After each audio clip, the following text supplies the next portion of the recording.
ఈ మధ్య కాలంలో ఒక ఎక్కువ డిస్కషన్ పాయింట్లు ఇండస్ట్రీకి సంబంధించి వివాదాలైనవి కూడా భూతద్దాల్లో చూస్తాం ఇవన్నీ జరుగుతున్నాయి.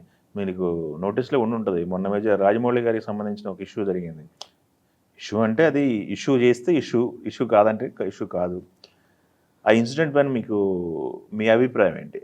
అంటే ఇప్పుడు వేరే ఓహ్, సినిమాల గురించి మీరు నేను కొంచెం మాట్లాడడం కరెక్ట్ కాదు. But at the same time హ్మ్. నా అభిప్రాయాన్ని పంచుకోవడం తప్పులేదని భావిస్తున్నాను. యెస్. అంటే రాజమౌళి గారు అంటే ఒక మేకర్‌గా అవును. చాలా రెస్పెక్ట్, ఇష్టం, గౌరవం. Hmm. At the same time ఒక తెలుగు సినిమాని ఒక వేరే లెవెల్ మార్కెట్‌కి తీసుకెళ్ళి ఎంత మేరకు తీసుకెళ్ళొచ్చు కలెక్షన్స్ అనేది తీసుకెళ్ళి ప్రూవ్ చేసిన వ్యక్తి ఆయన.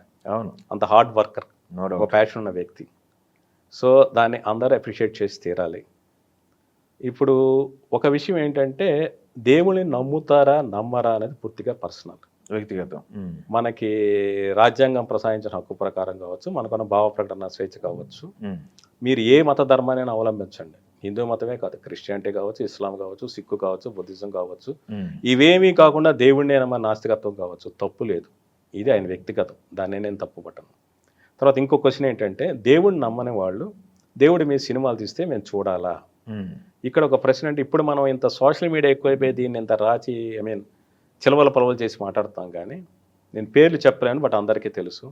ఎందరో మహానటులు ఉన్నారు, వాళ్ళ నాస్తికులని వాళ్ళ ఇంటర్వ్యూల్లో వాటిలో చెప్పారు. కానీ వాళ్ళు చేసిన పౌరాణిక పాత్రలు కావచ్చు, భక్తుల పాత్రలు కావచ్చు, ట్రెండ్ సెట్టర్స్, సూపర్ హిట్స్.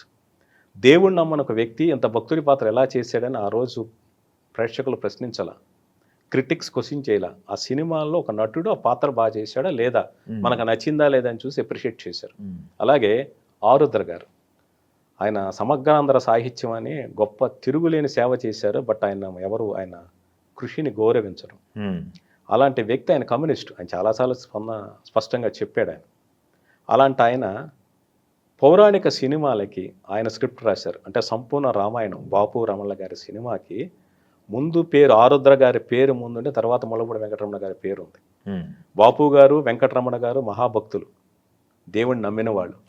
వాళ్ళు అలాంటి ఆరుద్ర గారిని కమ్యూనిస్టు సిద్ధాంతాలు పాటించిన వ్యక్తి పేరు ఎందుకు ముందు వేశారు? ఆయనకు ఆ సబ్జెక్ట్ మీద ఉన్న పట్టు గౌరవించి ఆయన వేశారు. ఎవ్వరు ఆ రోజు ఆడియన్స్ క్వశ్చన్ చేయలే. ఒక కమ్యూనిస్ట్ ఆరుద్ర రామాయణం రాయడం ఏంటి, లేదా ఇంకొక పౌరాణిక సినిమా రాయడం అని అడగలేదు. ఎందుకు అంటే వాళ్ళ ప్రతిభది.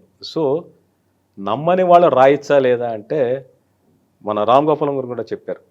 మాఫియా సినిమాలు రాసేవాళ్ళు గ్యాంగ్స్టర్ని లేక మాఫియాని ఆ హింసని నమ్మాలని నమ్మక్కర్లేదు. కానీ నేను ఒకటి చెప్పదలుచుకుంది ఏంటంటే దాని గురించి కూలంకషంగా తెలుసుకోవాలి.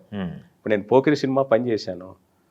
వరల్డ్ వైడ్ ఉన్న American mafia, Italian mafia, Chinese mafia, Japanese mafia, Irish mafia వీటన్నిటి నుంచి స్టడీ చేసి వాటిలో రియల్ ఇన్సిడెంట్స్ లేక క్యారెక్టరైజేషన్స్ కథలో ఉపయోగపడతాను నేను ప్రయత్నించాను. మనం ఏ కథ అయినా చేయనామండి, ఒక రైటరు, డైరెక్టర్, క్రియేటర్ చేయాల్సిన పని ఏంటో దాని మీద కూలంకషంగా తెలుసుకోవాలి. సో రాజమౌళి గారు ఈ సినిమా తీస్తున్నప్పుడు ఈ కథకు సంబంధించిన అంశాలు ఏమన్నా ఆయన ఖచ్చితంగా తెలుసుకునే ఉంటారు, దాన్ని తీస్తూ ఉన్నారు. సో నమ్మని వ్యక్తి తీయచ్చా అంటే నా వ్యక్తిగత అభిప్రాయం ప్రకారం తీయడంలో తప్పు లేదు. ఒక సినిమాలో ఒక డైలాగ్ ఉంది, రామాపురానికి దారి చూపించే బోర్డు ఎప్పుడు రామాపురం వెళ్ళదు. అంటే ఒక రైటర్కి, క్రియేటర్కి చాలా ఐడియాలజీ ఉండొచ్చు, ఆదర్శాలు ఉండొచ్చు, కానీ ఆ లైఫ్లో పాటించలేకపోవచ్చు. అంత మాత్రం వాళ్ళు నువ్వు పాటించవు కదా, నువ్వు ఎందుకు చెబుతావు అని అడిగే హక్కు మనకు లేదు. ఓకే. సో ఈ విషయాలన్నింటిలో నాకు ఏ విధంగా పొరపాటు కనపడలే. ఓకే. నాకు అబ్జెక్షనబుల్గా అనిపించింది, నా పర్సనల్ ఒపీనియన్ చెప్తున్నాను. అంటే ఒక చిన్న వ్యక్తి, ఇండస్ట్రీలో ఒక చిన్న వ్యక్తిగా నేను ఇలాంటి కామెంట్ చేయడం దుస్సాహసం. దానివల్ల ఎవరు ఎలా రెక్ట్ తెలియదు. అయినప్పటికీ నా అభిప్రాయం నేను చెప్తున్నాను. మీరు నమ్మినా నమ్మకపోయినా దేవుడు అనేవాడు మాత్రం మన సేవకుడు కాదు. నేను ఒక టీవీ చూస్తున్నా, మధ్యలో కరెంటు పోయింది, నెట్ డిస్కనెక్ట్ అయ్యింది, దేవుడా రామాయణం చూస్తున్నా, లేక కాశీ లైవ్ చూస్తున్నా, ఇప్పుడు తీసేసావేంటి, నీకు బాధ్యత లేదా అని నేను దేవుని ప్రశ్నిస్తే నా మూర్ఖత్వం. మనకేదో వచ్చే దేవుడు అనేవాడు మన సర్వెంట్ కాదు, మన సెక్రటరీ కాదు. మనం ఏం చేస్తున్నాం, ఈరోజు వీడికి క్యాబ్ ఇన్ టైం దొరికిందా లేదా, ఆఫీస్కి ఇన్ టైంలో వెళ్ళాడా లేదా, వీడికి డబ్బులు కరెక్ట్గా వచ్చాయా లేదా, హెల్త్ కరెక్ట్గా ఇవన్నీ చెక్ చేయడానికి ఆయన కాదు. ఒక విశ్వానికి ఒక శక్తి ఉంది, దానివల్ల మనం భూమి మీద సృష్టించబడ్డాం, బతుకుతున్నాం.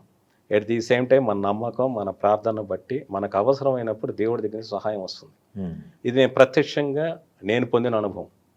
ఒక విశ్వంలో ఒక శక్తి ఉంది, ఆ శక్తి మన ప్రార్థనలకి, వాళ్ళని నమ్మిన నమ్మకానికి మనకు అవసరమైనప్పుడు తగిన దారి చూపిస్తుంది, తగిన సహాయం అందజేస్తుంది. అదే తప్పితే ప్రతి విషయానికి చేయడానికి దేవుడు మన సేవకుడు కాదు. ఈ విషయాన్ని మాత్రం మీరు నమ్మండి, నమ్మకపోండి, కానీ ఈ విషయాన్ని మాత్రం అందరూ గుర్తుంచుకోవాలి. ఓకే. ఇది నా అభిప్రాయం. ఓకే.